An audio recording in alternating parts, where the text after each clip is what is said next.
It was in December 2019 when an outbreak which originated from Wuhan, China, took over the headlines. The disease caused by this new strain of coronavirus has been officially called by the World Health Organization as COVID-19. January 30, 2020, the Philippine Department of Health reported the first case of COVID-19 in the country.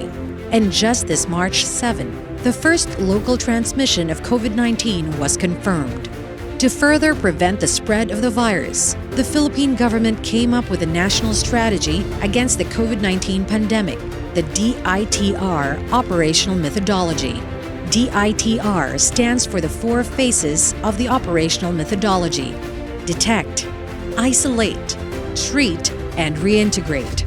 The detection phase involves the conduct of contact tracing, detect the carriers and potential carriers, implementation of the ECQ, and the preparation of isolation and treatment facilities.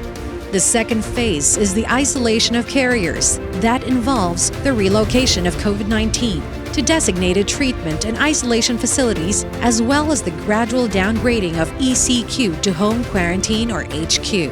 The third phase is the treatment phase. That involves the treatment and rehabilitation of COVID-19 and their eventual reintegration into the community, as well as the patients under suspect and probable cases. The last phase is the reintegration of healing patients. That marks the recovery phase and the end of crisis. Once the strategy is nicely done and followed, a gradual normalization will be implemented with preventative measures. There is also a possibility that there will be an extension of quarantine in other remaining affected areas. To keep everyone informed during the course of the implementation of the national strategy, the DOH and the Presidential Communications Operations Office, together with local government units, work hand in hand to disseminate information all throughout the country. Communication efforts include regular talk to the nation of President Rodrigo Roa Duterte, daily press and public briefings of the cabinet members, constant curation and updating of the official government portal, www.covid19.gov.ph. Meanwhile, the Philippine government assures everyone that plans are in place to make our lives as comfortable as possible. Funds are allocated to ensure everyone's welfare. Food supply is sufficient and supply chain remains unhampered. All government resources are utilized to support the fight against COVID-19. Measures are in place to mitigate social and economic impact caused by the COVID-19 pandemic.